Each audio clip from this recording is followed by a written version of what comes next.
excelente fin de semana, que hayan descansado, que hayan visto los videos, las películas que les recomendamos. Y quiero que me cuenten al respecto, quiero que me cuenten sobre esas dos películas que les sugerimos ver. ¿Cómo les fue? Bueno, voy a empezar a abrir aquí los micrófonos para los que levantaron la mano. Ángel Garnica, cuéntanos, ¿cómo estás? Buenas tardes, profe. Muy bien, gracias a Dios. Qué ¿De qué tal? bueno, excelente. ¿Cuál te viste? Las dos. Ah, qué maravilla. Cuéntanos, pues. Bueno, con la de Bopán, un rezo por la lluvia, una tragedia pues ocurrida en la India, una ciudad de la India, donde una empresa de químicos, agroquímicos, hizo su base, su fábrica de estos insumos y pues se ve. Primero que todo, pues hasta todo lo que se ve, como dicen, hasta las mejores familias, algo de corrupción por parte de los Sí, gobiernos, que eran muy laxos y permitían, pues, que hicieran como ellos lo comentaban, que indianizaran la base, la fábrica. Se tienen, o según la casa matriz, se tenían unos procesos, sí, protocolos para realizar la fábrica, pero pues en la India no seguían estos procesos, no seguían estos protocolos. Lo que les importaba más era ahorrar dinero ¿ya?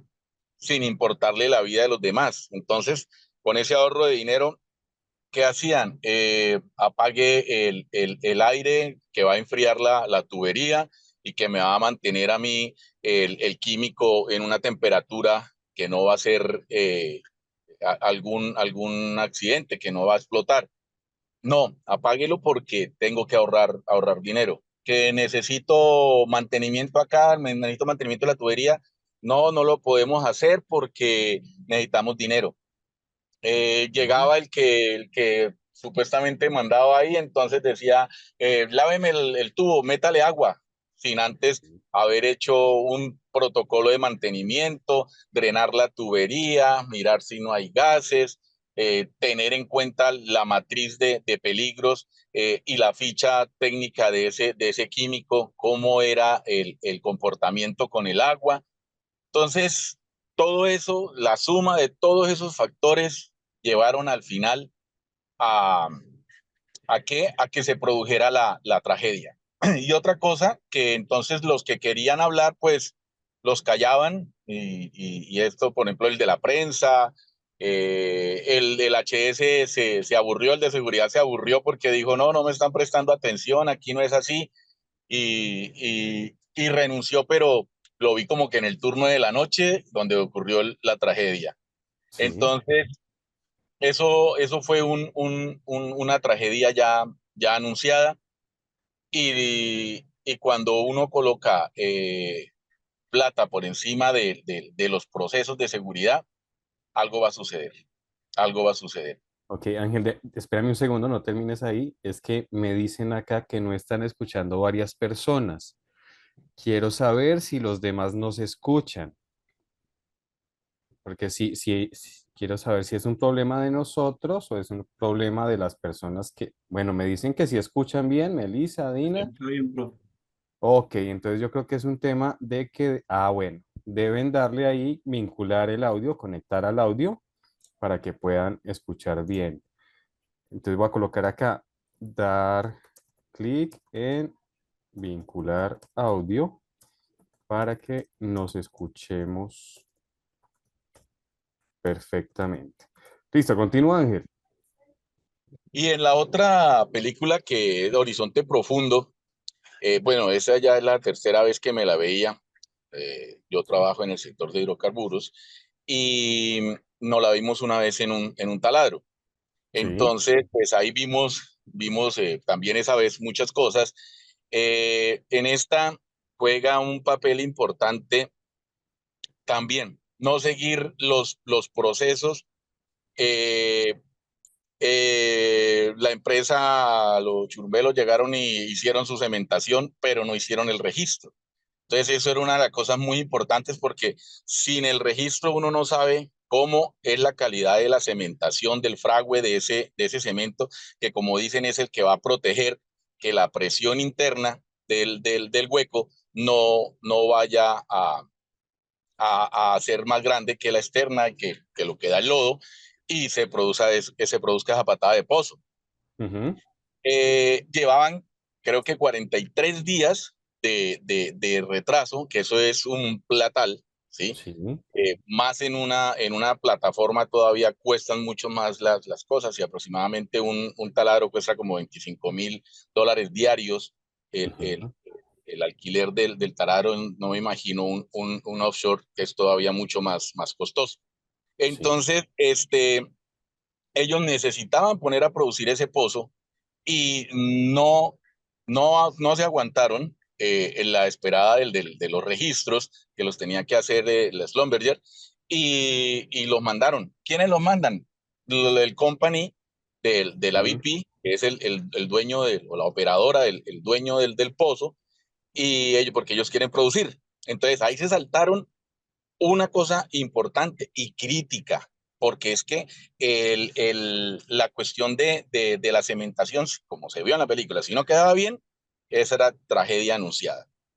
Entonces se fracturó ese cemento y se vino la patada de pozo. Otra cosa, entonces vienen ahí cuando nosotros hablamos en una del exceso de confianza, hay otra parte que es la lucha de egos, ¿sí? sí, Entonces, ¿quién manda totalmente. más? ¿Quién manda más? O sea, yo soy el company, yo soy la operadora, yo soy el VP, el dueño del pozo. Usted está simplemente para perforar, y eso lo he escuchado mucho en donde nosotros trabajamos, ¿sí? Ustedes Sí, son los que vienen a hacer el pozo y se van. Nosotros después somos los dueños de todo ahí para abajo. Bueno, entonces vino esa lucha de egos donde pues el rig manager, Jimmy, eh, dijo, bueno, pues dejémoslo, hágale. El supervisor le dijo, no, pero es que hay una presión todavía que no está por el killing line, pero tenemos una presión. Y el otro le dijo, te inventó cosas y dijo, ah, qué carajos, hágale que ellos son los que mandan. Entonces, también no tener muy en claro las alarmas, ¿sí? Que dicen, no, yo aquí tengo que parar la operación, no tener en claro esa alarma me deja que las cosas sucedan. Entonces, yo paro la operación y digo, no, esto aquí está sucediendo algo por algún lado, y si no se hizo el registro, tienen que volver y hacerme el registro para yo saber los registros son unas cosas eléctricas que me dicen, miden cómo está el cemento fraguado. O sea, si va a ser ujú. o no va a ser ese zapato ahí a detenerme las cosas. Sí, va a Y, funcionar. y, el, Ujú. y el ring manager tenía que colocarse los calzones y decir, no, yo no dejo hacer eso y se pierden más días, pero es para ustedes. Yo necesito que hagan los registros, ¿ya? Eso es una cosa primordial porque eso es una actividad crítica. Entonces él también dejó, con la lucha de egos, dejemos que este gane y, e iniciaron con la sacada de tuberías, acá lo que se vio ahí. ¿Qué Ujú. pasó? Varios de los factores con que se tienen para que evitar o matar el pozo, pues no se presentaron primero también por la duda que tuvo alguien en decir, bueno, eh, es que él lo dijo claro, yo no tengo la autoridad para matar el pozo, ¿sí? Para cerrar el pozo. Entonces, Sí. él fue el mismo que le dijo a una, voy a llamar a pedir ayuda. Y yo, no, ¿usted qué va a hacer? Todavía no, esto es una patada de pozo normalita, eso, ahí está el exceso de confianza. Sí, Eso totalmente. muchos dicen, "Eso yo he vivido muchas patadas de pozo, eso no va a suceder mucha cosa, eso deje así. Entonces, venga, ahí tiene su tragedia. Entonces, hay otra cosa que no dejaron la emergencia, hacer el plan de emergencias y llamar antes a los vehículos, a los helicópteros y toda esa cuestión. Después, Excelente. no se ve un protocolo claro tampoco en el plan de emergencia. ¿Por qué? Porque cuando ya se hizo todo, el anular volvió y abrió, no se pudo hacer el corte, el sello duro, que es en ese caso creo que el del de la tubería, no se pudo hacer. Entonces, eh, no había quien diera una directriz. El company estaba, qué Ujú. pena la expresión, cagado el susto. El rig manager estaba herido, ¿sí? Y estaba siendo apenas medio rescatado. El supervisor y el perforador de pronto ya había fallecido. Entonces, ellos estaban en su cuento allá y habían dos que podían cerrar ese pozo a tiempo y como él decía, no tengo la autoridad, entonces no lo hicieron. Entonces, en el plan de emergencias no hay ese plan B de cuando el company o el rig manager, que son las dos cabezas visibles, uno de la operadora y el otro del taladro, no pueden dar la orden. ¿Qué hace cuando alguien, y ellos tenían ahí el switches, los mandos, y era simple? No puedo, no puedo. Entonces, ya cuando llega el rig manager ahí, ya es muy tarde porque la presión ya ha sido mucha, ya se ha destruido mucha cosa y se ve que cuando él lo hace, el cierre no se puede hacer, no se puede cortar el tubo bien y ahí es donde viene toda la catástrofe, 11 muertos, 17 heridos y 210 millones de barriles de petróleo Ujú. en el océano. Excelente. Muy bien.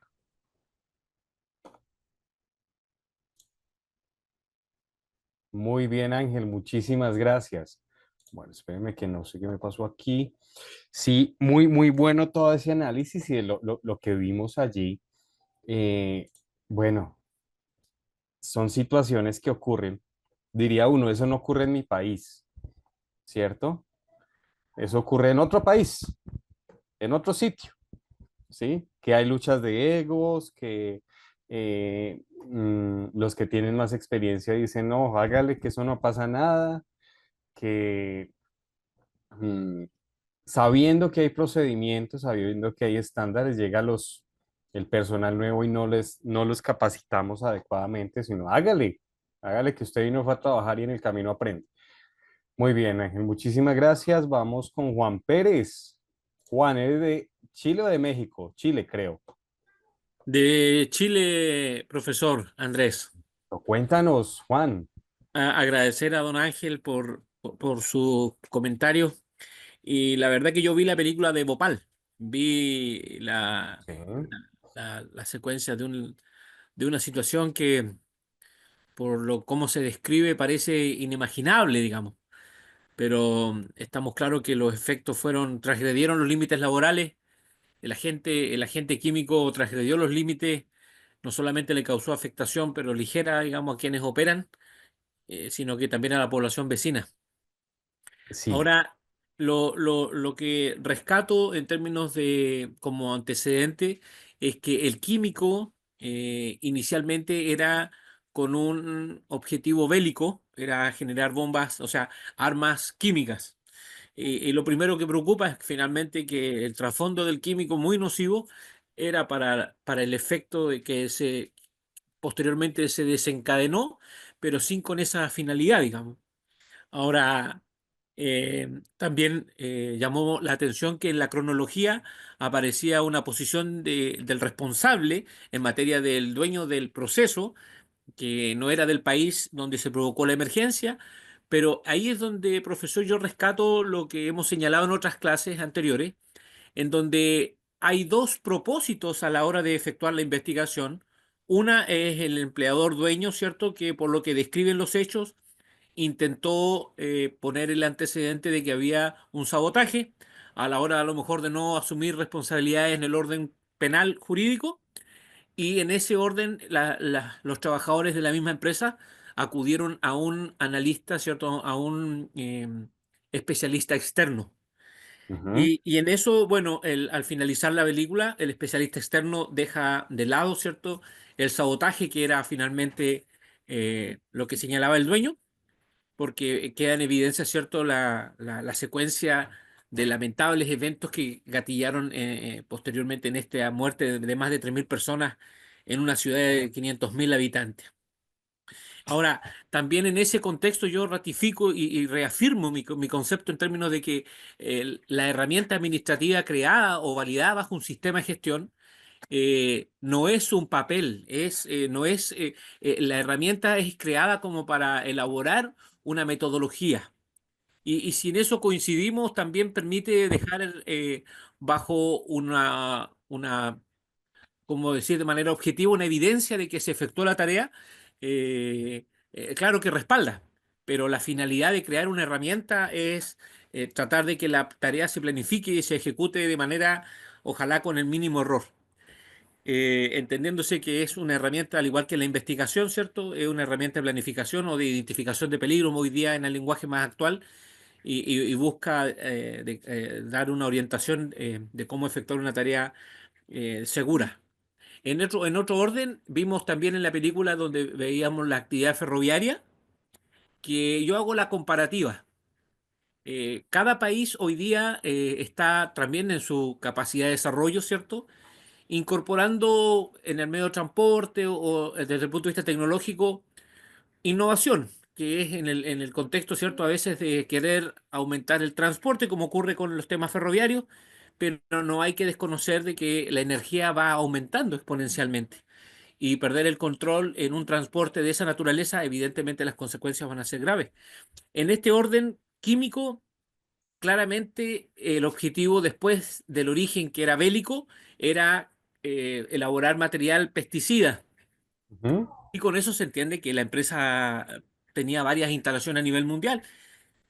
Pero el concepto es que cómo esa necesidad o a la hora de establecer esa necesidad como país de desarrollar un proceso, también fortalecemos, ¿cierto?, aquellas herramientas que son preventivas y que buscan que los procesos se desarrollen desde la ingeniería conceptual hasta posteriormente la puesta en marcha, también den garantías de que el proceso no va a fallar.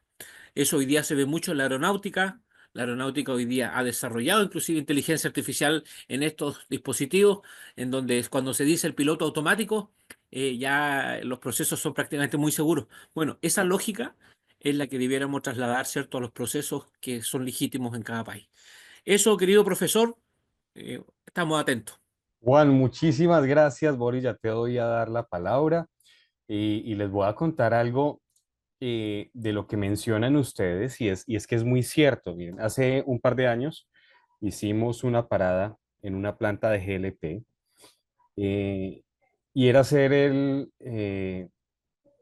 la instalación de unos proservos, de unos medidores automatizados que nos dieran en tiempo real la cantidad de líquido dentro del tanque hacia un dispositivo, hacia un televisor, un computador en la oficina de operaciones, que fuera automatizado, ¿no?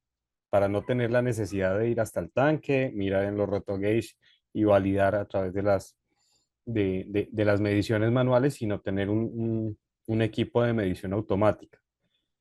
Bueno, en este caso tuvimos que hacer varias actividades de alto riesgo o actividades críticas, entre ellas liberación del producto, o sea, limpieza del tanque completo, lavado del tanque, venteo y quema de vapores.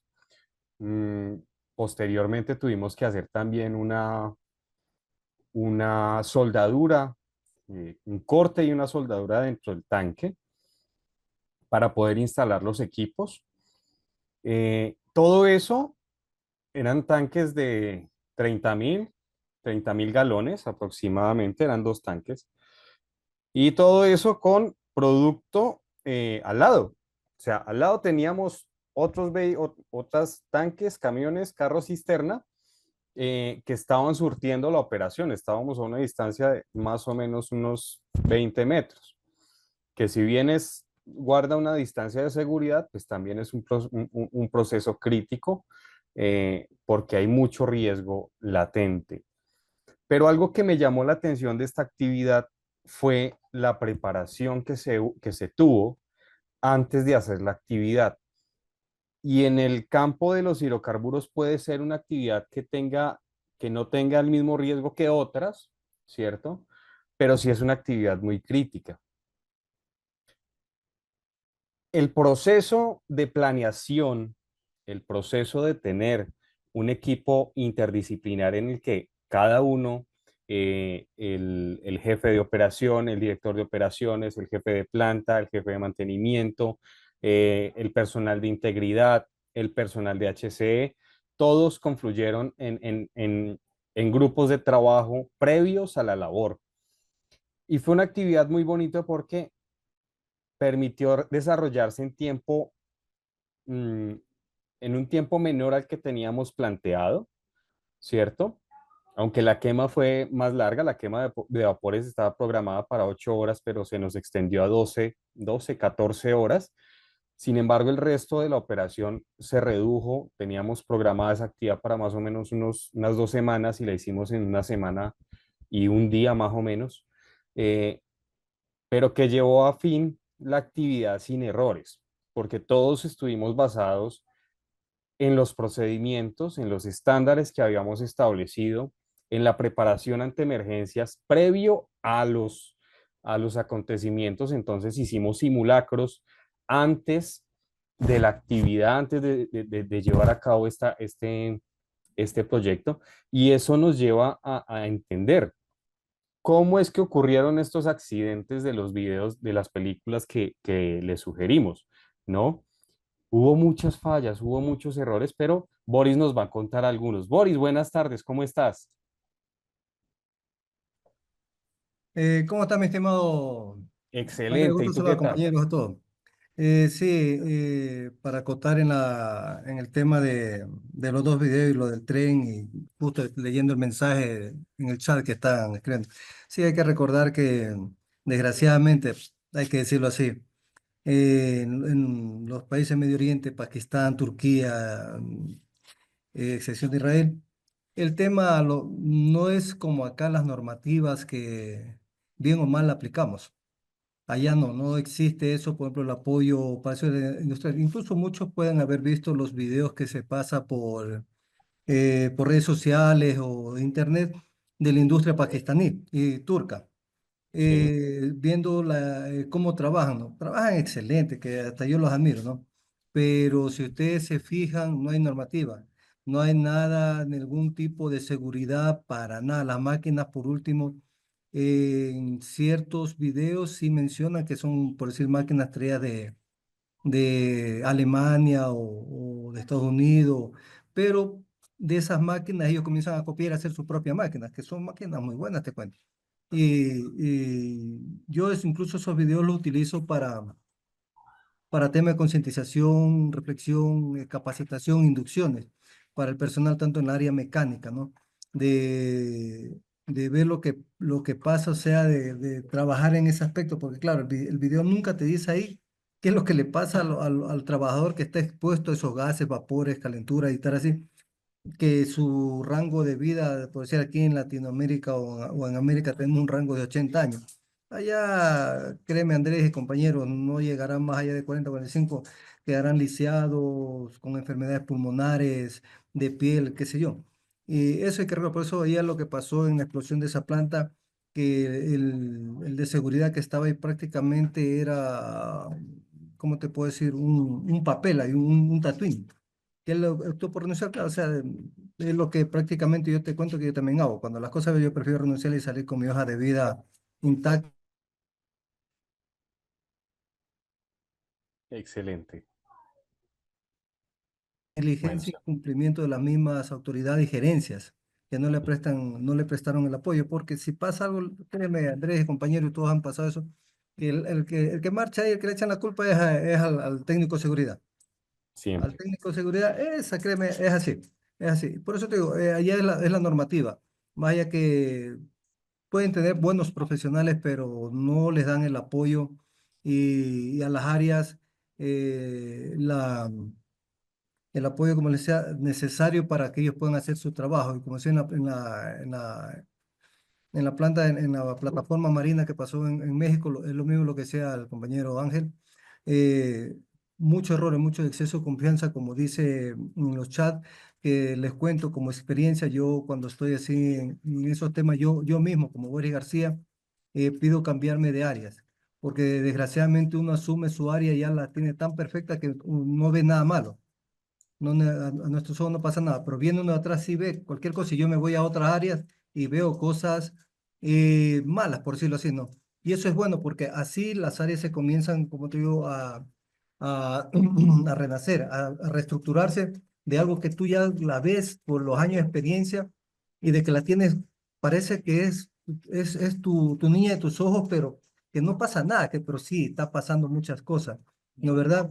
Que viene otro y ve, ah, sí, ¿qué te puedo decir? Extintores, piso, con exceso de confianza en el trabajo, que por último ya llega a tener una confianza contigo que tú ya no le ves, que por último ya no le puedes hacer llamado de atención, decirle, oye, y por último documentar eso. No te puedo al menos yo digo, yo como Ori García sí pido, o yo mismo me cambio de áreas. Me cambio cuando son, por Excelente. ejemplo, proyectos grandes donde están inmersas muchas empresas y tenemos, incluso yo estuve a cargo como más de 10 áreas, imagínate. De 10 áreas y ninguna área era tan cerquita. Era un Sí, proyecto bien grande, te cuento. Y excelente, Boris. y eso es lo que yo al menos como Boris García pido, yo pido es, incluso les concientizo y les hablo a los compañeros de que nos rotemos, que si yo voy al área de él, no se preocupe, si él viene a mi área, yo tampoco me preocupo, pero que él me diga qué es lo que él ve que yo no veo. Y yo le diré a él qué es lo que yo veo que él no ve y así ir mejorando porque la cuestión es de que eso es un lema que siempre me llevo.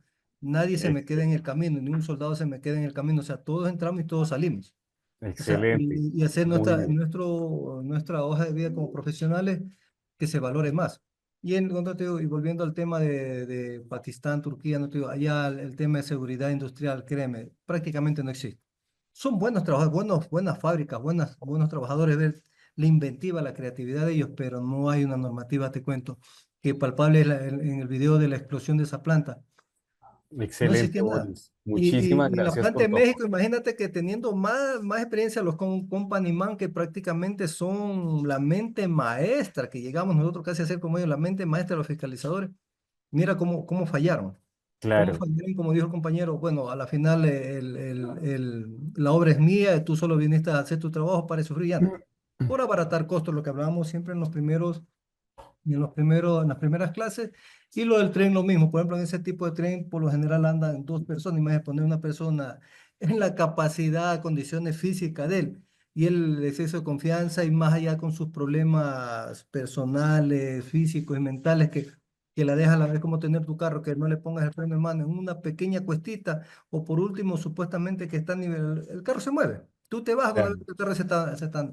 Eso le pasó. Y Toma. esa es la acotación, estimado compañero. Y así, Muchas gracias, el Boris. exceso de confianza Excelente. en muchos años de experiencia que tenemos a veces nos hace cometer los errores más grandes del mundo. Eso, Sí, compañero. señor. Muy bien. Bueno, básicamente, dentro de los hallazgos o de las situaciones que generaron ambos accidentes, más allá de la causa común, que es el exceso de confianza, está la omisión de procedimientos, la omisión de los protocolos. Eh, y claro, siempre está el tema de que por abaratar costos, por reducir costos innecesarios, se evita el cumplimiento de los protocolos y de los procedimientos.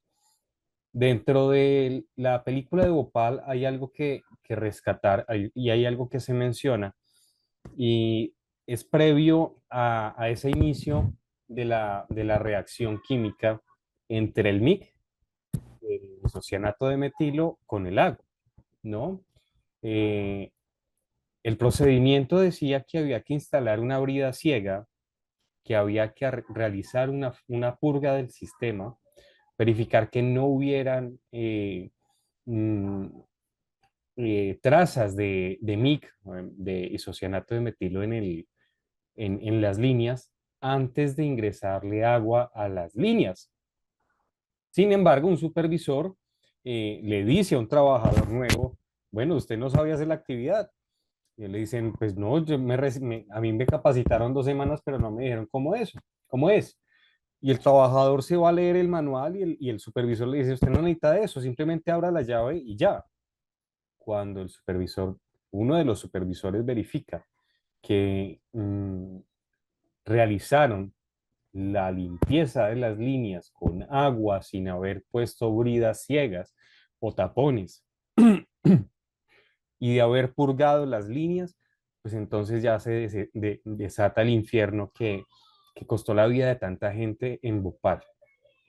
Mm, la corrupción es un tema que nos toca a todos, en todos los países, en todas, ya lo decía Ángel, y en todas las familias lo vemos.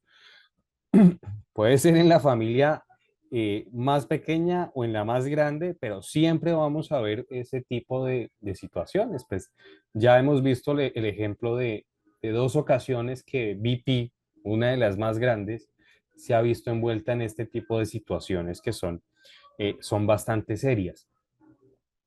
Eh, Eso aunado a la falta de formación, al no capacitar la gente, al no tener los procesos adecuados de mantenimiento, unos programas de mantenimiento adecuados, aunque fuese en una época, en el siglo pasado, sí habían maneras para evitar este tipo de accidentes. Y eso nos lleva también a pensarnos lo que pasó en Chernobyl, ¿no? Que también estuvo relacionado con la falla, con la omisión de procedimientos, con la falta de mantenimiento de equipos y demás. Y es importante recordar la frase que les mencioné hace unos días, y es que si uno no conoce su historia, está condenada a repetirla. Y eso pasa, y me quedó muy, muy grabado lo que nos mencionó Ángel, y es que muchas veces tenemos esa lucha de egos entre las áreas, entre los cargos, porque yo soy el que manda más y sí, pero yo soy el que sabe y bueno, pero esta es mi empresa y hacen lo que yo diga y entonces uno dice, bueno, sí, es su empresa, entonces hagámosle caso.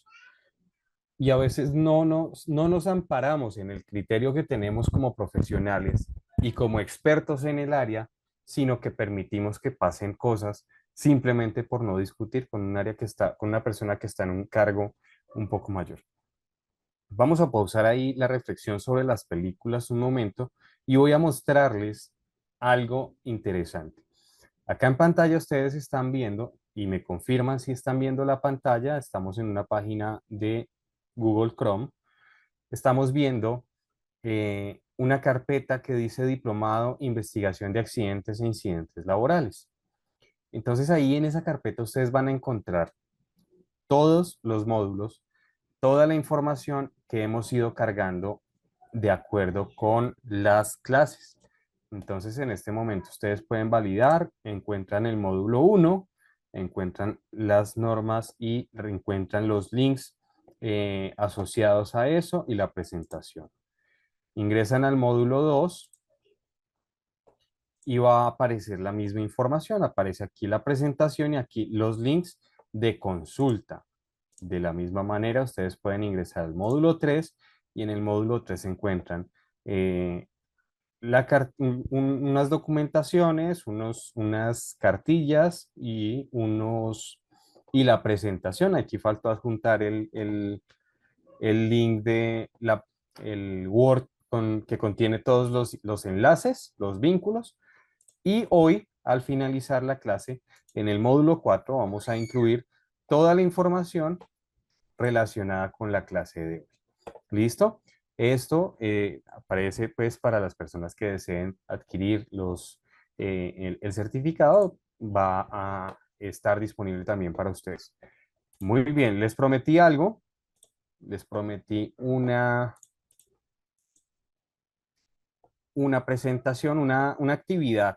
Vamos a hacer una actividad lúdica en este momento y dado que esto requiere, dado que el tema de la investigación de accidentes requiere mucha precisión, requiere mucho ojo, mucha observación y memoria.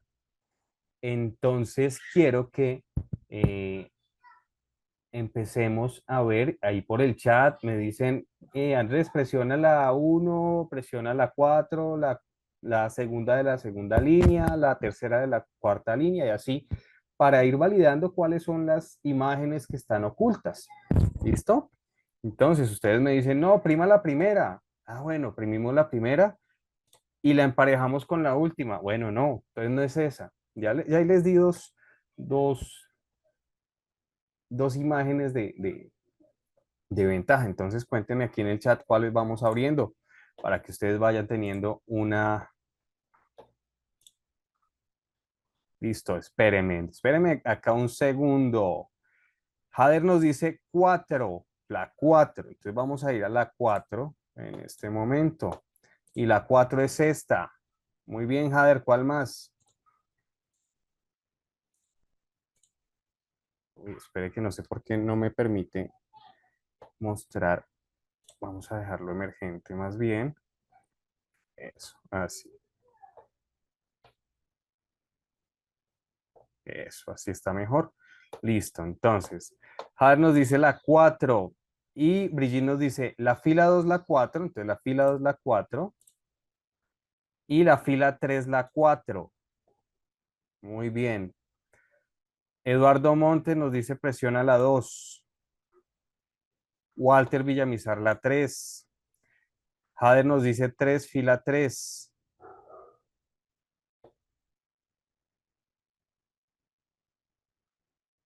Listo, Ligia, muchas gracias. Voy a tener en cuenta eso. José Murillo nos dice la primera. La primera con la 7. La fila 3, la 1, perdón, la 1 y la fila 2, la 4.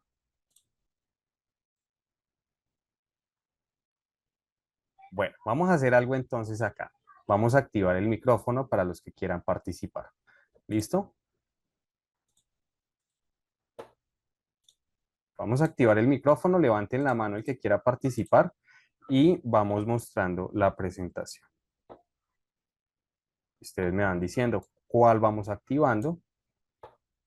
Juan Pérez, nuevamente.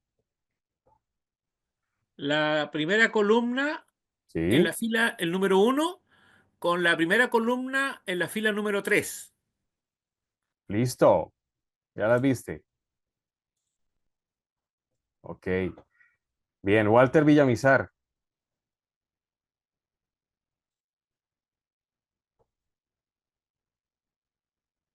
Activa el audio, Walter.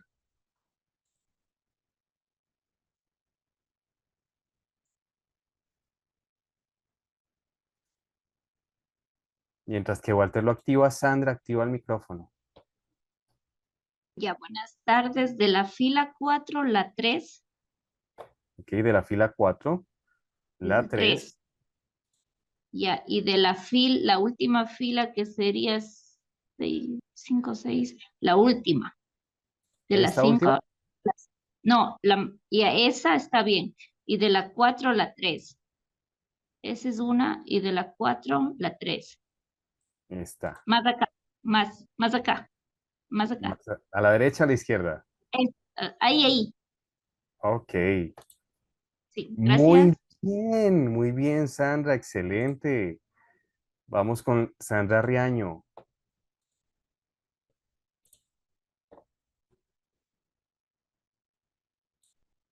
Activa el micrófono, Sandra, ya lo puedes activar.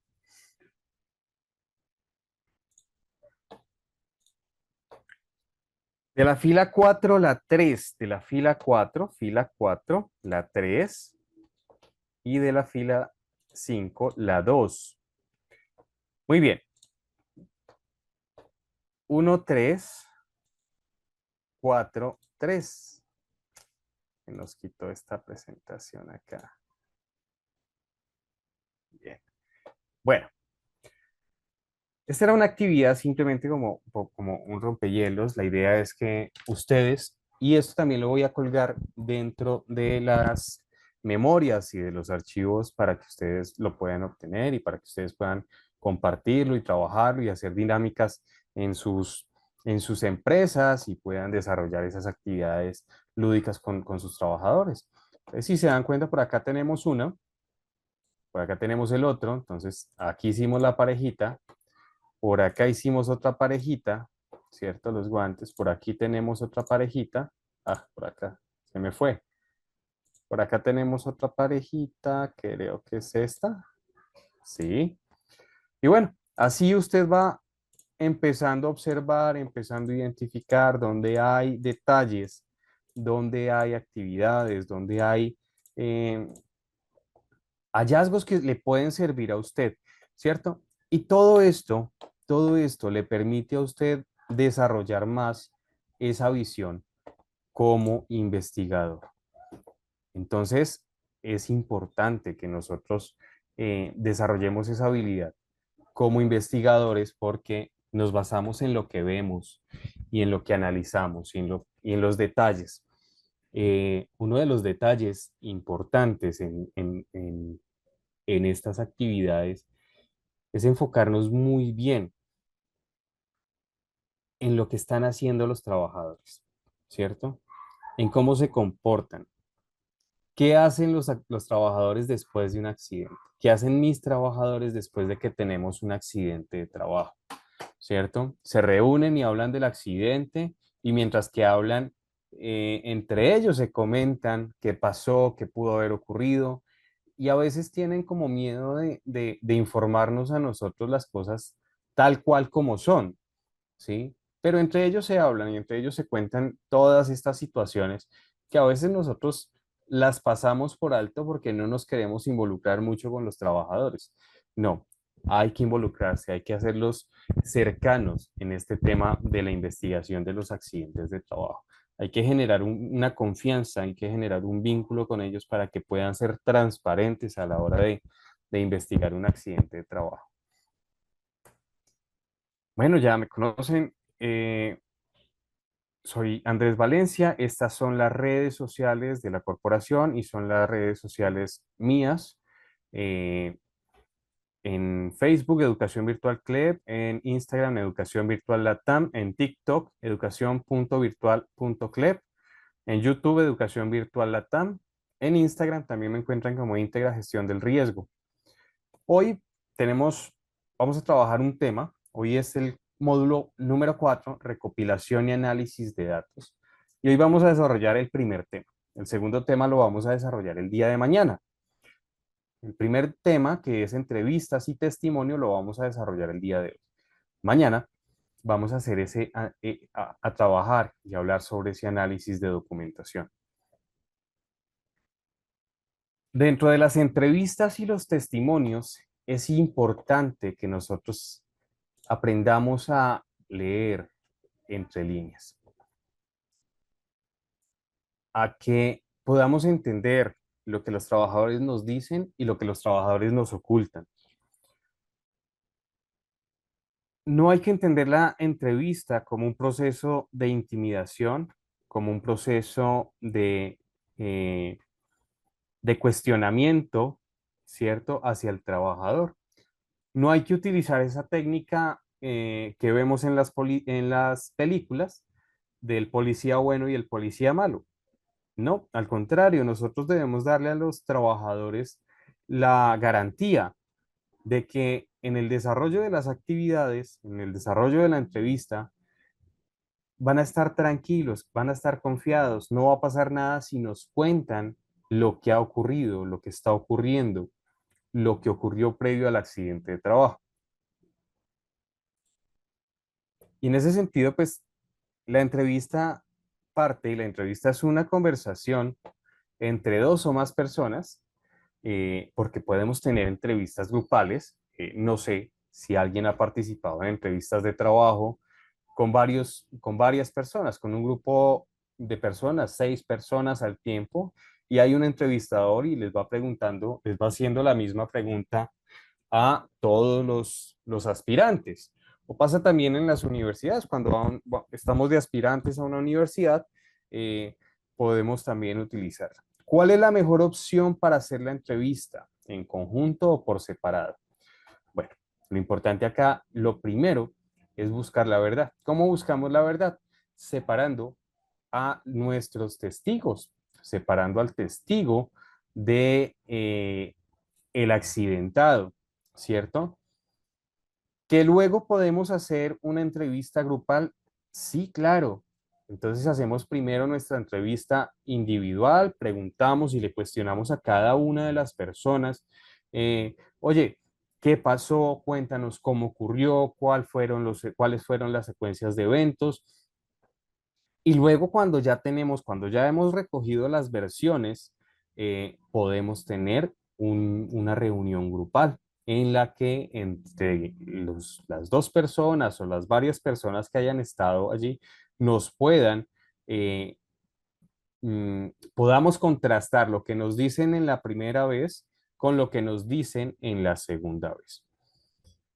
Tiene un enfoque de preguntas o de afirmaciones que plantea el entrevistador sobre el cual la persona va a dar su respuesta u opinión, ¿cierto? Entonces simplemente es basarnos en lo que nos dice el entrevistado. No es cuestionar lo que nos dice, no es poner en tela de juicio o poner en duda lo que nos está contando. Simplemente es permitirle que nos cuente de la manera en que lo recuerda y claramente buscando siempre la fidelidad de los hechos, que no se salga y que no se desvíe de la investigación. Hay algunos parámetros que son adecuados a la hora de realizar una investigación. El primero es la cordialidad. Debemos manejar un tono cordial, un tono amable, un tono que no sea paternalista, pero que sí le permita al trabajador sentirse en confianza. El respeto. Mientras que no respetemos al entrevistado, las cosas se van a salir de control y el entrevistado no nos va a contar las situaciones que han ocurrido. Si nosotros cuestionamos o preguntamos como si fuéramos jueces, el entrevistado mm, va a recular en muchas de las preguntas que le hagamos, va a limitarse para responder, va a cohibirse de dar muchas respuestas porque siente que lo están juzgando por la información que nos está brindando. Preparación. No podemos llegar a una entrevista sin habernos preparado. No podemos llegar a una entrevista sin haber hecho un análisis de los hechos, sin haber hecho una validación previa del evento. Tal es el caso que ahí estoy leyendo algunas de las preguntas que nos hacen y preguntas, sí hay unos parámetros de preguntas, al final los vamos a ver. Sin embargo, cada accidente tiene sus preguntas específicas, porque cada accidente tiene unas características, unas condiciones de modo, tiempo y lugar que lo hacen especial, que lo hacen diferente. Y en ese orden de ideas, si hay una guía, la vamos a utilizar. De hecho, pues va a estar colgada dentro del módulo número 4, pero también se las dejo acá en la presentación para que la puedan observar. Está al final, son las últimas dos slides de esta presentación. Y cercanía, no, que el trabajador no se sienta ajeno al proceso, que lo hagamos parte de ese proceso de investigación, que él sienta que su aporte es valioso para la investigación, ¿cierto? Cuando el trabajador se siente eh, comprometido, siente que nosotros le estamos dando valor a lo que nos dice o a lo que él hace, el trabajador va a ser mucho más acertado frente a la información que queremos que nos brinde. A la hora de preparar la entrevista, vamos a hacer una recolección de información previa del accidente. Y entonces acá, dentro de esta recolección de información previa, pues vamos a basarnos en todos los hechos y en todos los datos que ya hemos tenido en cuenta anteriormente. Vamos a analizar cuáles fueron los elementos de la persona, del trabajador, que pudieron generar que ocurriera el accidente. Vamos a tener en cuenta también los procedimientos, los estándares que tal vez estuvieron o no han estado presentes dentro del accidente de trabajo. Vamos a validar el entorno, las condiciones en las que ocurre ese accidente de trabajo, si hay, eh, por ejemplo, lluvias, si hay vientos, si hay actos o comportamientos imprudentes del trabajador. Vamos a validar las máquinas, los equipos. Vamos a recoger esa información previa antes de hacer la entrevista, ¿cierto? La entrevista, si bien es una parte importante dentro de la investigación, tampoco puede ser la primera, porque debemos tener información previa antes de ir a consultar o de ir a entrevistar a un trabajador. ¿Qué podemos hacer? Entonces, para que tengamos un orden de ideas, lo que sí podemos hacer en esta fase es pedirle a los testigos que nos cuenten de manera escrita lo que han visto, lo que ha ocurrido. Y a través de esa información que ellos nos están brindando, pues en ese momento sí podemos realizar nosotros una, eh, una entrevista, preparar una entrevista y preparar las preguntas adecuadas para la entrevista. Recolectar datos del proceso. Si hay procedimientos de la actividad, de la tarea, si hay gente experimentada que sepa cómo se realiza la tarea para que nos dé una luz.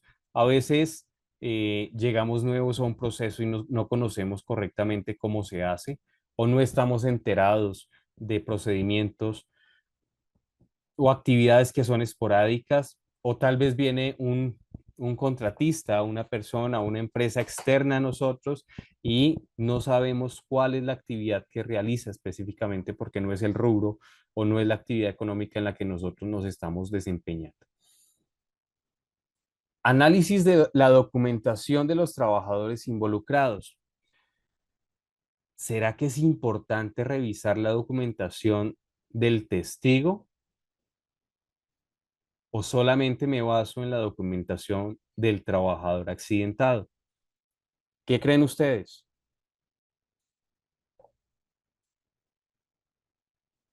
Sí es importante, nos dice de Romero.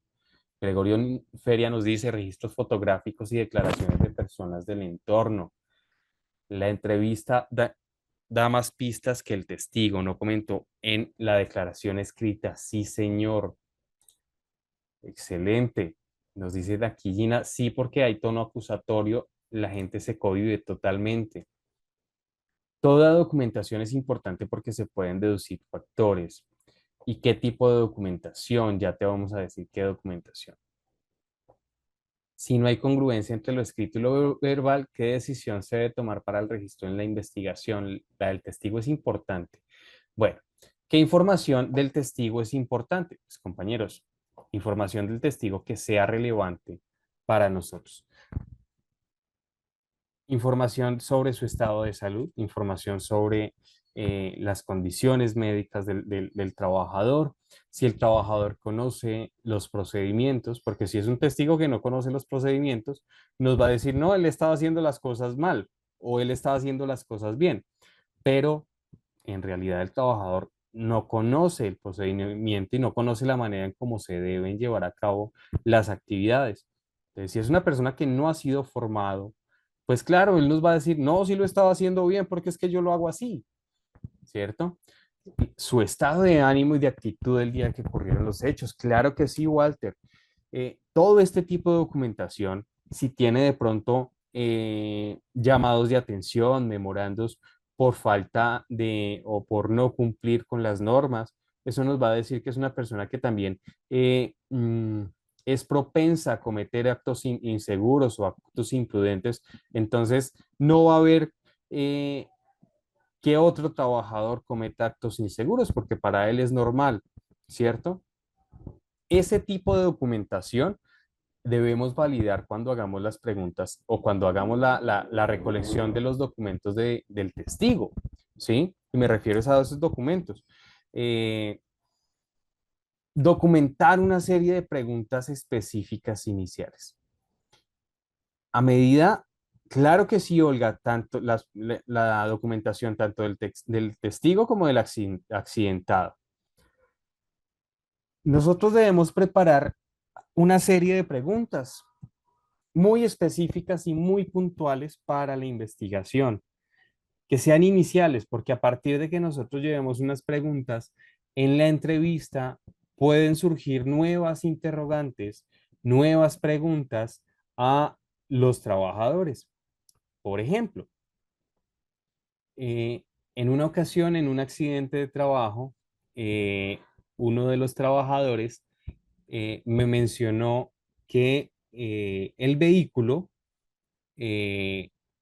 bueno, yo le pregunté, ¿cómo es el estado del vehículo?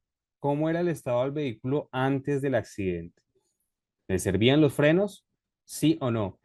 Me dijo, sí, sí le servían, pero días antes no le habían servido.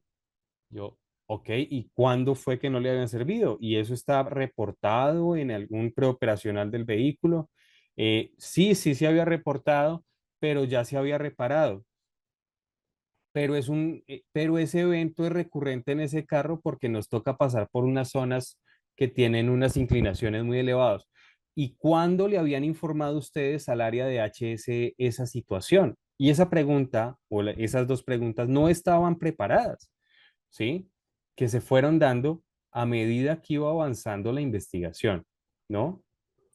Usted puede llegar a su entrevista con una serie de preguntas, 5 preguntas, 10 preguntas específicas, muy pertinentes, muy puntuales a la investigación, pero a medida que se va desarrollando la investigación, pueden surgir más. ¿Cuántas? No, las que sean necesarias, ¿cierto? Obviamente no vamos a hacer 100 preguntas en una investigación porque mm, tal vez es redundar en la información que estamos compartiendo. Preparar grabación o transcripción de la entrevista. Ahora con el tema del manejo de datos y del manejo de la información personal, pues es importante saber y tener límites frente a las grabaciones, ¿no? Tanto de audio como de video. Pero si no se llega a poder, en algún momento sí es importante generar esa transcripción de la entrevista.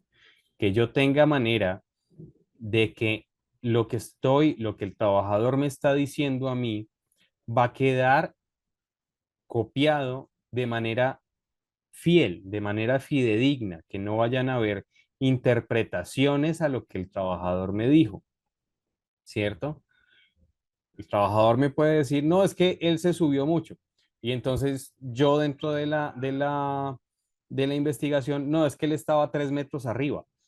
Es completamente diferente a lo que el trabajador me está diciendo, ¿sí? Entonces, es importante que aseguremos la transcripción de la entrevista. Si no se puede grabar, al menos que tengamos la manera de copiar exactamente lo que el trabajador me dice. De esa manera se puede hacer un análisis mucho más específico de la información que me está brindando el trabajador. Asegurar la información para garantizar su reserva. No hay una ley que nos permita grabar. Sí hay una ley que nos impide grabar si la persona no nos da su autorización, ¿cierto? Y esa es la ley de habeas data. Entonces, es muy sensible este tema. Entonces, sí es importante tener un consentimiento informado, ¿sí? Si el trabajador me lo permite hacer, yo puedo grabar. Si el trabajador no me lo permite hacer, no puedo grabar. ¿Listo? Acá sí es importante que no nos vayamos a meter en líos o en problemas por tener una grabación que no me han permitido. No, que es que yo cojo el celular y lo escondo el celular y grabo la voz nomás.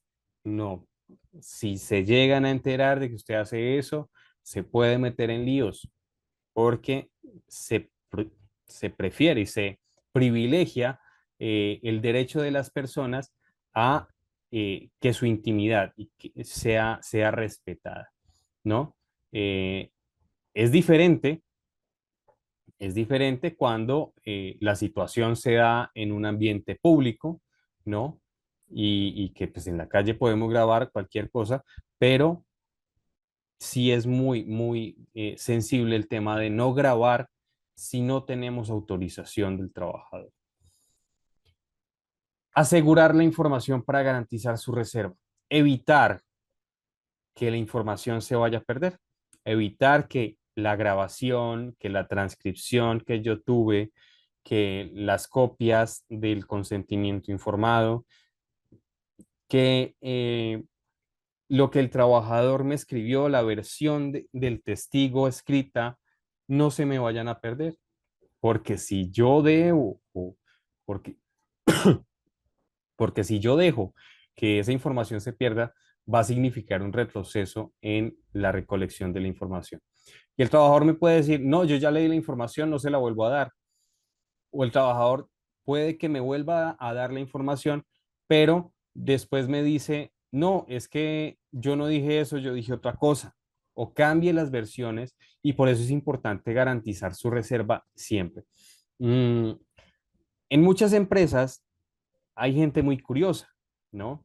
Y le gusta conocer de todos los procesos, así no sea su función. Y hay que evitar que personas ajenas al proceso vayan a tener acceso a la información de la investigación del accidente, ¿no? Es importante que tengamos presente eso. ¿Quiénes pueden tener acceso a la información privilegiada del accidente? Pues el comité investigador y el responsable de seguridad y el trabajador accidentado, ¿cierto? Ninguna otra persona debería tener acceso a esa información, salvo a las lecciones aprendidas que salgan después de la investigación del accidente. Sí, las pueden vender a la prensa, claramente. Y es importante porque eso hace parte también de la reserva de la organización, ¿no?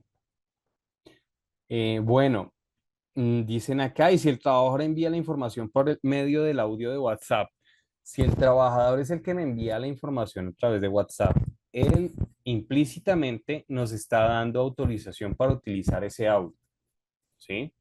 Implícitamente, al momento de enviarlo, nos está diciendo, vea, esto fue lo que pasó, guarde esa información, ¿cierto? Pero siempre es importante mantener o tener un consentimiento informado, ¿no? Para que nosotros podamos tener con pruebas y con sustento teórico que la información que recopilamos no es una información que nos hemos inventado o que hemos sacado debajo de la manga. Para casos que son importantes en una investigación, es de una importancia que el investigador tenga la manera de poder grabar porque se maneja un formato o que se maneje un formato especial para este tipo de investigación. Sí, señor, para que tenga credibilidad. Es importante, por eso es importante tener ese consentimiento informado, que la persona me permita a mí grabarlo.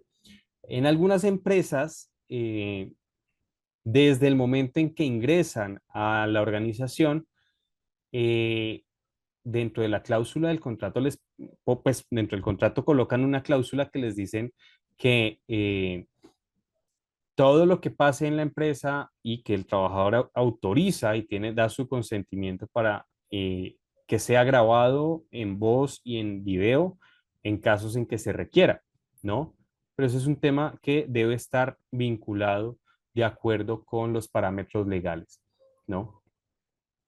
La información sola la debe tener el comité o grupo multidisciplinario de investigación de accidentes. Sí, inicialmente solamente esas personas deben tener acceso a la información.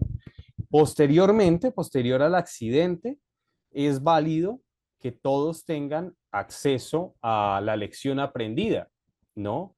Y esa lección aprendida sí es válida divulgarla a toda la empresa, ¿no? Cuando ocurre un accidente, lo usual es que nosotros hagamos una parada de emergencia o un stop de seguridad en el que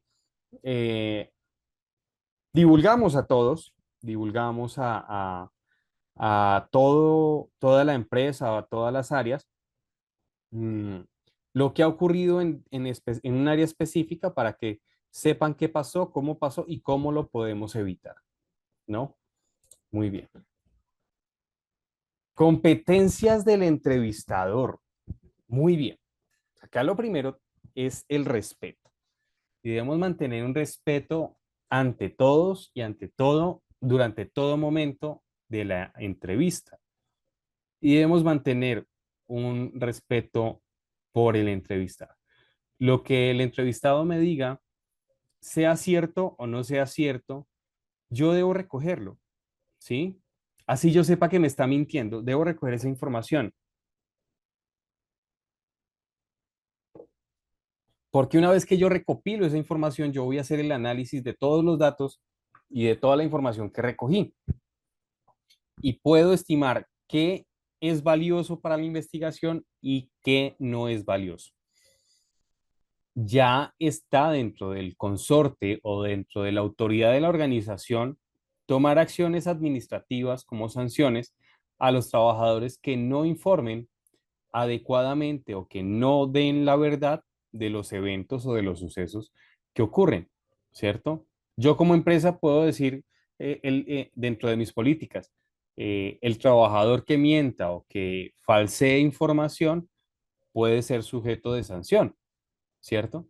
Pero a nosotros como investigadores nos compete es recoger la información y la analizamos y determinamos, esta información es cierta, es válida y es valiosa, o esta información es falsa y no me aporta en nada a la investigación. Gina Paola, deme un segundo. ¿En esta? Quedamos en esta diapositiva. ¿Tienes alguna duda al respecto? Ahí me quedaron unas letricas al final. Me disculpo por eso. Listo. ¿Puedo avanzar?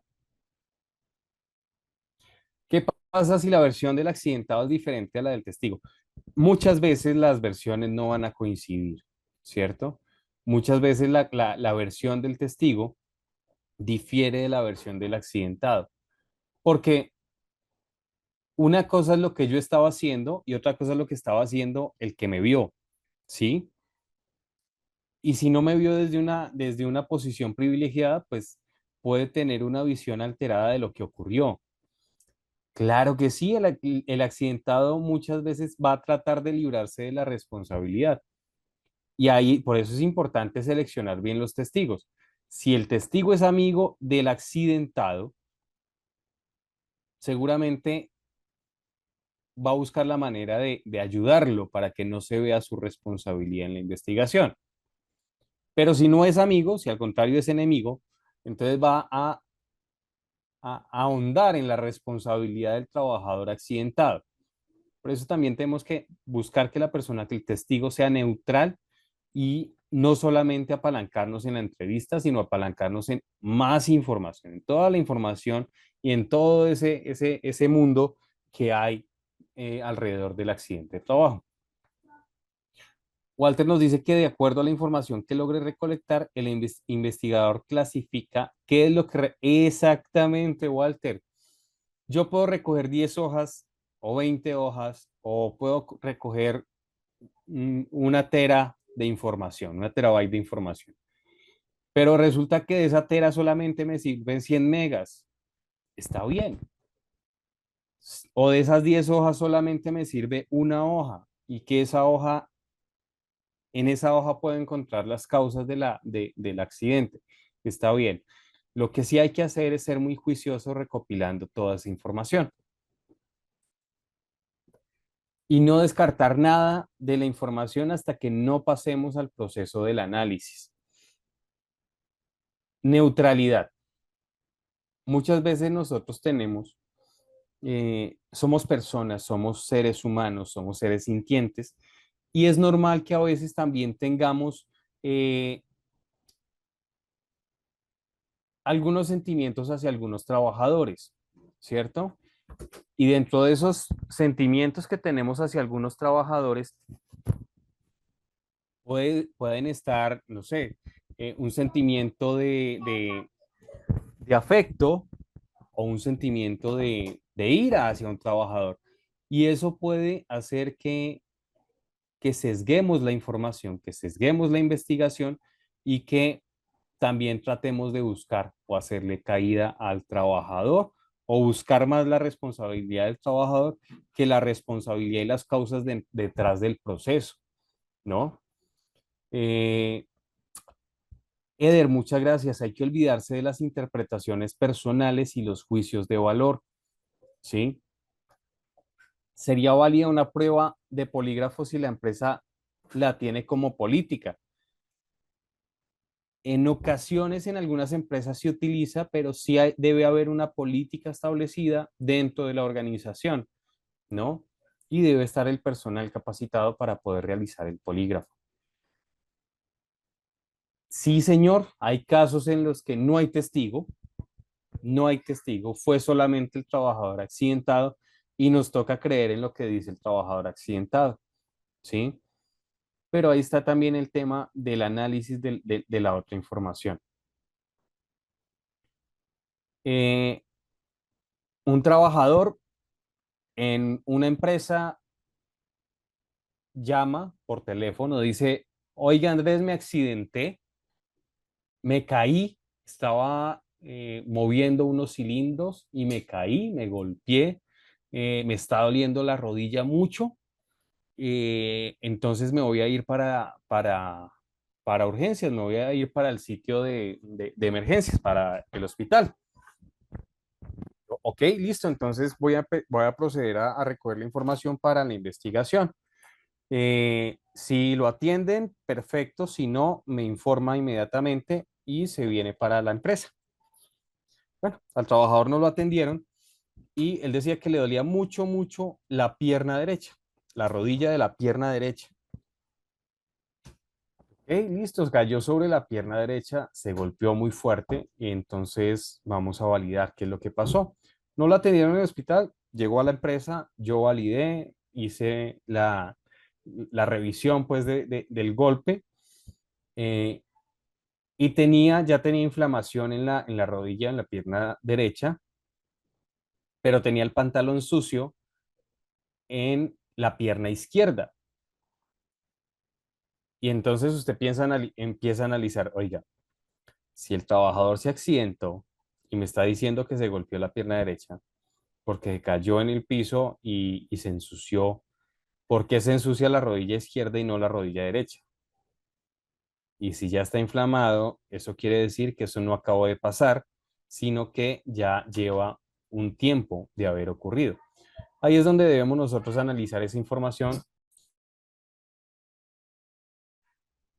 cuando solamente tenemos una persona que nos confirme lo que ha pasado, ¿no?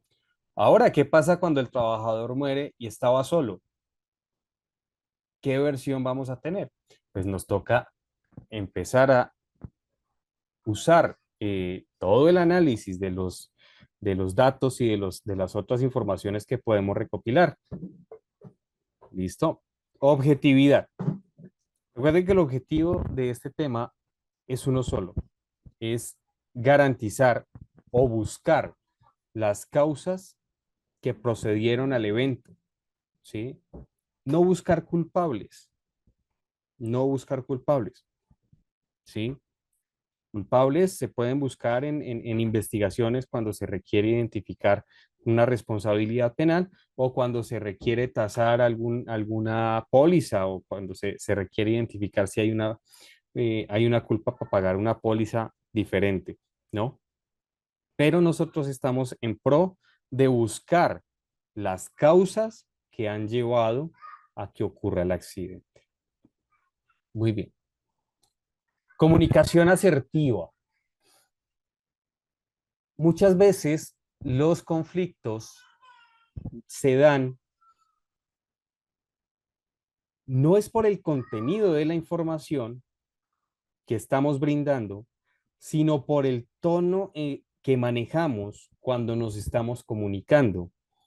El tonito ese maluco, el tonito ese incómodo que a veces nosotros tenemos o que las personas tienen cuando nos comunicamos o cuando se comunican con nosotros, eh, hace que una conversación amigable, hace que una entrevista, sí señora Astrid, así es, no es la canción, es el tono, hace que una conversación, una entrevista amigable pase a ser un fracaso, ¿sí? Por la manera en que a veces nosotros nos comunicamos. Y entonces acá, bueno, acá en Colombia hay una región, y saludos para la gente de Santander, si hay personas en Santander, y ellos tienen un tono de voz un poco más alto, eh, que a otras regiones les parece que fueran, que estuvieran enojados, y no están enojados, simplemente el tono de voz de esa región es así, es un poco más alto, es un poco más fuerte que en otras regiones, ¿cierto? Y entonces, sí, el tono de voz es alto y al hablar mueven las manos, entonces hace ver que estuvieran enojados, pero no. Entonces, en la comunicación asertiva hay que empezar a entender esto, ¿no? Hay que empezar a comunicarnos de una manera más asertiva, eh, tampoco mm, muy consentidores, tampoco muy mimados, ¿cierto? Sino que guardar el respeto, pero también permitirle o que el entrevistado no se vaya a sentir atacado por el tono en el que le estamos diciendo las cosas. Por ejemplo, usted estaba en ese momento, ¿qué pasó? Pues es completamente diferente a, sabemos que usted fue testigo en la actividad, en el accidente, y queremos que nos cuente qué ha ocurrido, cómo fueron los eventos, cómo fue el accidente, ¿cierto? Por acá nos escribieron algo larguito y queremos saber. Una persona estaba haciendo un trabajo en una sucursal y llevaba 6 meses trabajando en la empresa. Le pidieron ayuda para levantar unas cajas y se molestó la columna. Reportó 2 días después el dolor a la jefe y se fue a la EPS. Lo dejaron como accidente de trabajo. Más a la semana le dijeron que no era accidente, que siguiera por la EPS, y a la semana le pasaron la carta porque no iban a renovar contrato. Era su primer contrato y no supo qué hacer ni por qué la ARE lo dejó atender. Sí, ya habían autorizado unas terapias. Bueno, ¿y qué pasó en esa investigación, Isabel? Cuéntanos, porque así quedamos cortos frente a la información.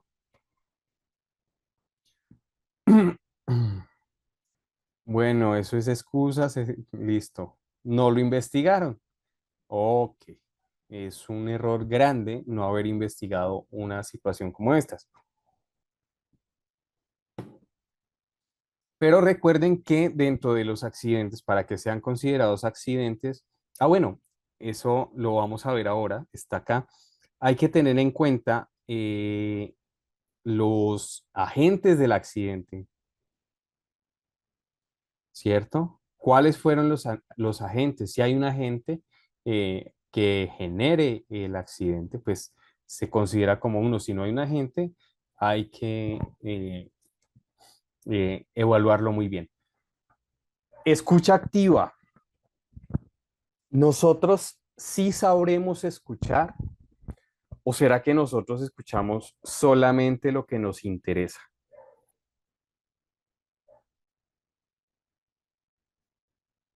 Nosotros solemos escuchar partes de lo que nos dicen las personas, ¿cierto?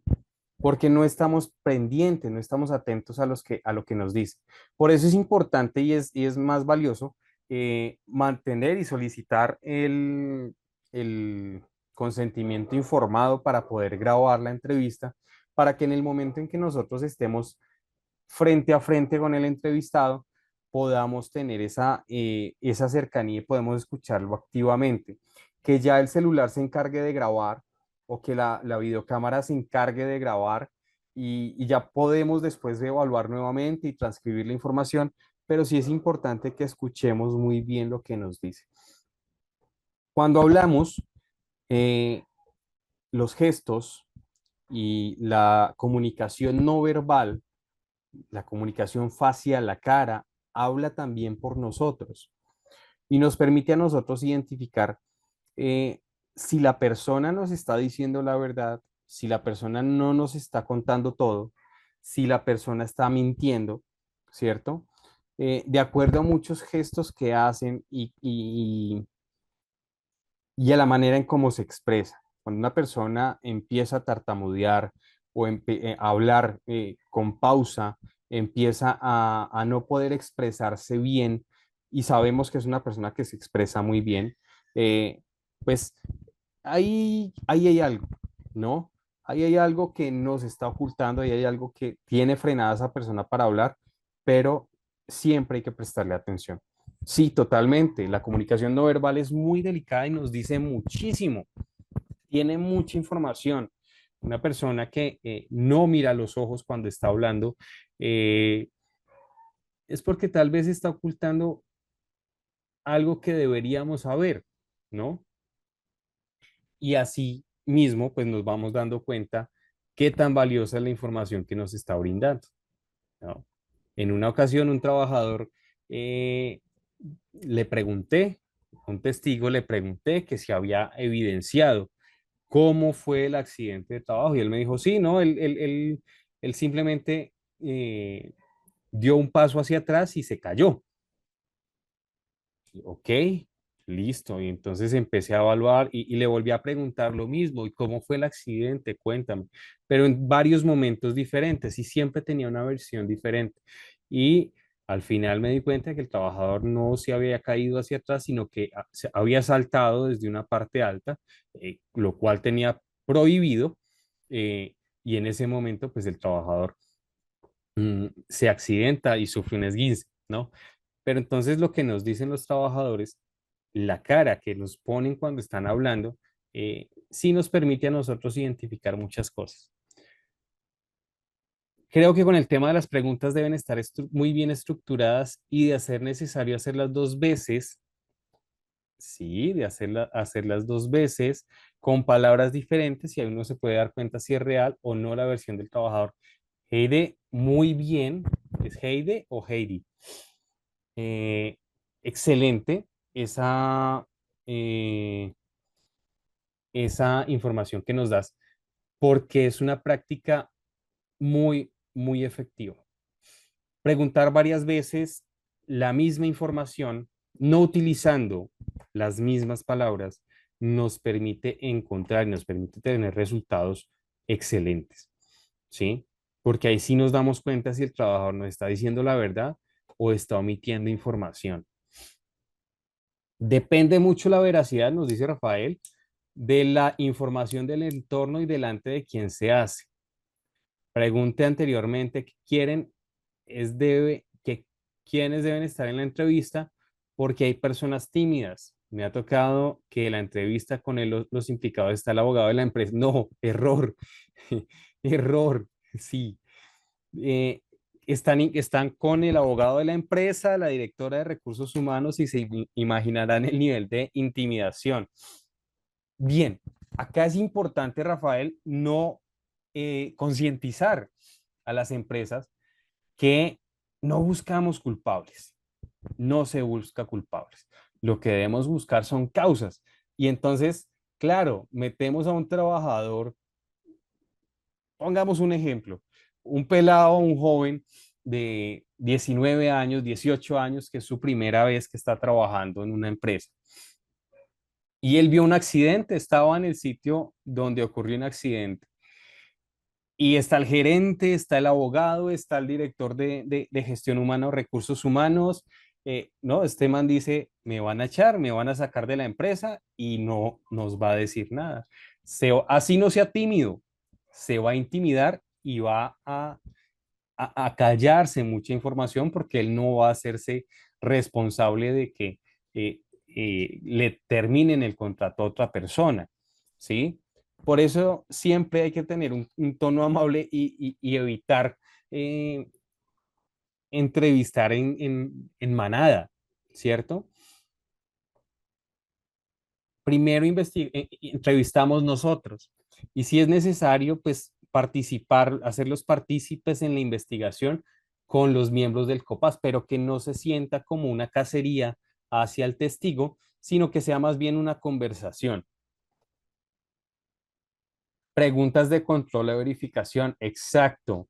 Que tengamos preguntas que nosotros sepamos la respuesta, que nosotros ya hayamos validado, que el trabajador sepa y que nos pueda dar la verdad y de esa manera ir haciendo también otro tipo de preguntas. ¿Qué pasa cuando se comprueba que es mentira lo del accidente? Redmi, bueno, no sé cuál es tu nombre, pero en Colombia, cuando un accidente no es cierto, cuando el accidente es provocado, le quita legitimidad al evento. ¿Qué pasa? Eh, Inicialmente la ARL no va a dejar de atenderlo, el trabajador va a seguir siendo atendido y va a estar garantizado su derecho y su acceso a la salud. Pero lo que sí se hace es que la empresa puede solicitar una anulación del evento, una anulación del accidente o una recalificación del origen de trabajo, del origen del accidente, para que ese accidente ya no cuente como un accidente de trabajo, sino como un accidente común y ya no sea la administradora de riesgos laborales, sino que sea el seguro de salud, la EPS. Para otros países ya no sería el, el, la póliza, sino que sería el sistema de salud común, ¿no? Que tienen todas las personas.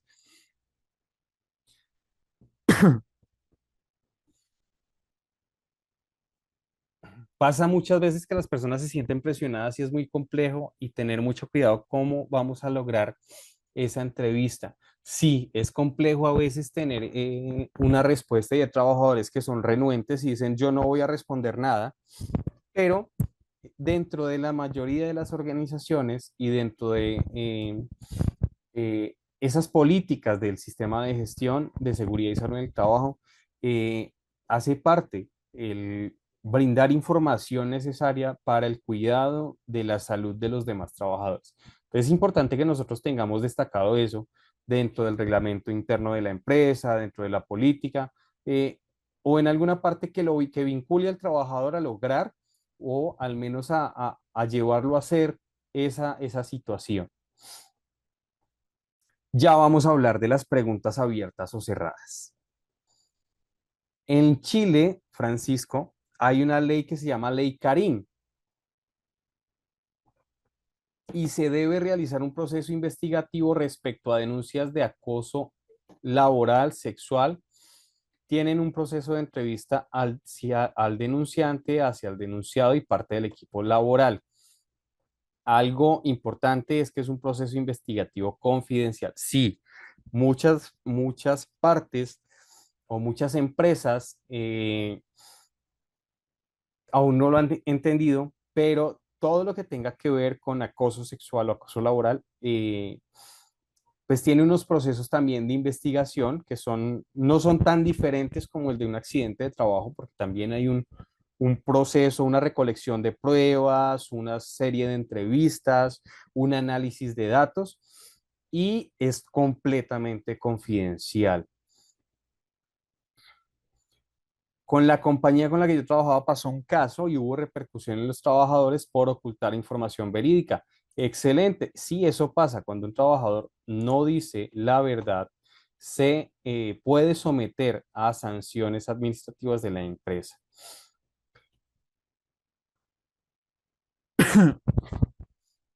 Si se logra identificar que ese testimonio no es real, también acarrea problemas penales en Colombia de ese testimonio, porque dentro del consentimiento informado debe quedar plasmado las consecuencias. Bueno, hasta donde tengo entendido, sí hay un tema de falsedad en documento privado y es cuando este tipo de documentos son esenciales o son de un carácter importante o relevante que puede generar. Es que, mire, recuerden, por ejemplo, en Colombia, las administradoras de riesgos laborales son entidades que se encargan de garantizar la prevención de estos eventos, pero también de garantizar la atención cuando ocurren, creo que es lo mismo que pasa con las mutuales allá en Chile y que es lo mismo que pasa con el Instituto de Seguridad, de Seguros Sociales en México, ¿cierto? Y aquí es importante, ¿por qué? Porque son recursos tanto privados como recursos públicos.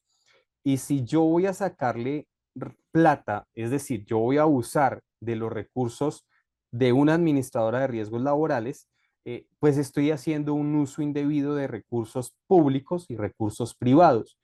Entonces acá estoy cometiendo un delito por inventarme un accidente o por dar información falsa en un accidente de trabajo.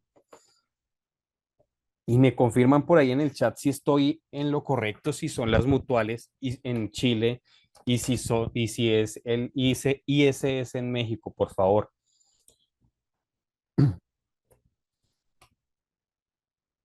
Muy bien. Ok, la mutual en Chile, sí, señor. Y el instituto, ok, excelente. ¿Qué identificamos antes de preguntar?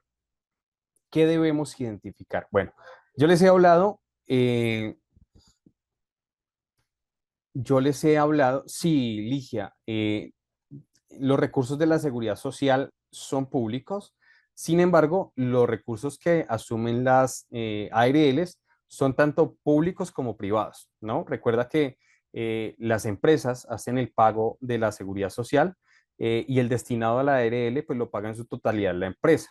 Ya el de las entidades prestadoras de salud sí se encargan, sí también, sí es recurso público. Entonces ahí hay un mix y por eso es importante que también le enseñemos a los trabajadores que no deben falsear información en un caso de accidente porque se meten en líos legales eh, que después están quejándose por desconocimiento. Pero recuerden que el desconocimiento no exime de la obligación a los trabajadores, a ninguna persona, en realidad.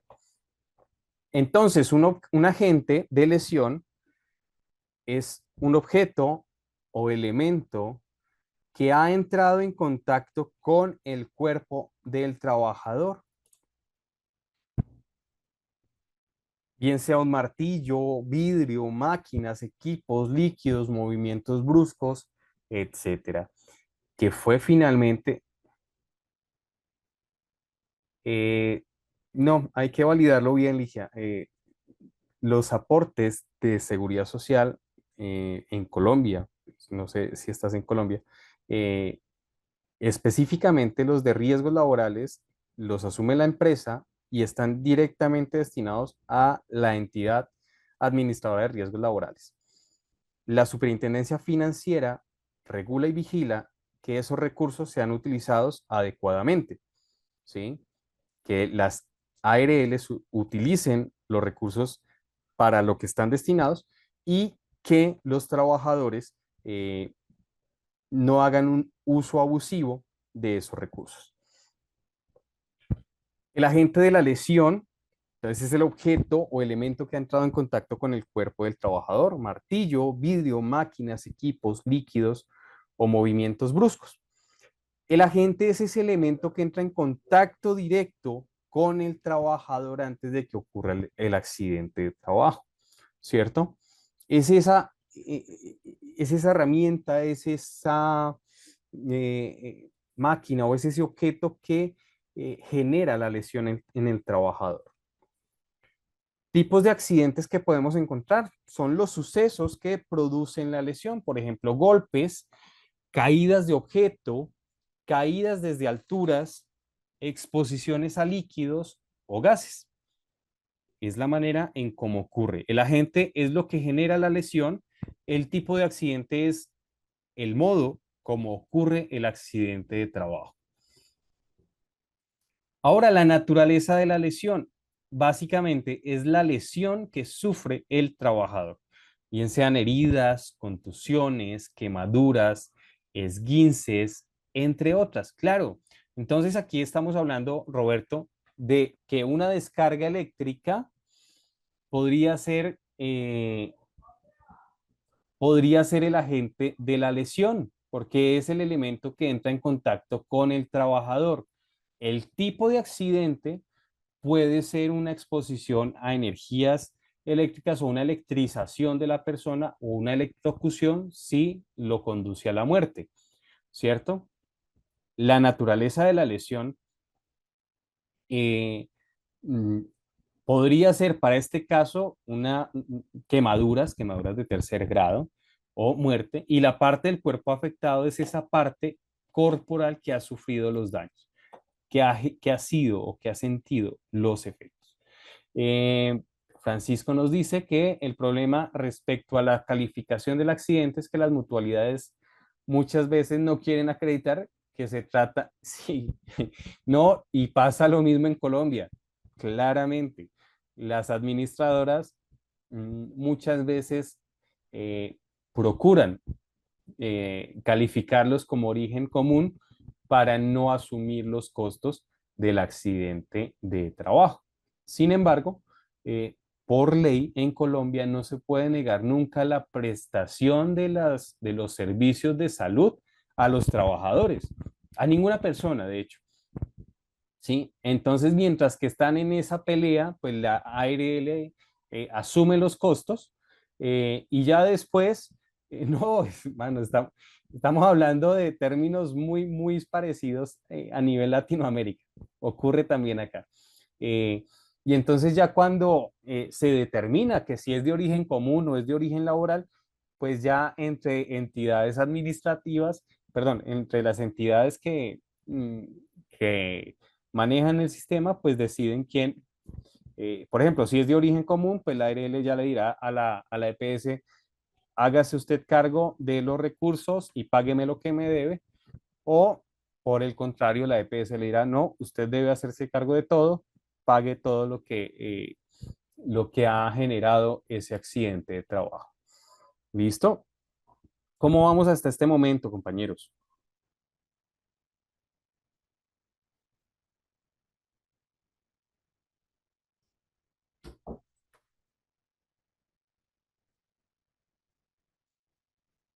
Listo, excelente. Entonces, ¿les parece si nos tomamos un receso de 10 minutos nuevamente y retornamos? Aquí en México investigan para no pagar el accidente. Sí, señor, eso es, como les digo, es un tema muy, muy, eh, y no es solo latino, ¿no? Eso ocurre en todo el mundo. Las empresas que administran recursos siempre van a buscar no realizar pagos. No, Astrid, no hay problema, no te preocupes. Muy bien, entonces, compañeros, vamos a pasar en este momento a un receso. Son 7:45 en Colombia. Vamos a ir hasta las 8:45. Perdón, 7:45. Entonces, vamos a tomarnos esos 10 minuticos para ir a, mm, al receso, para que tomemos agua, para que puedan ir al baño, para que puedan ir por un café y retornamos. ¿Listo? 10 minutos hasta.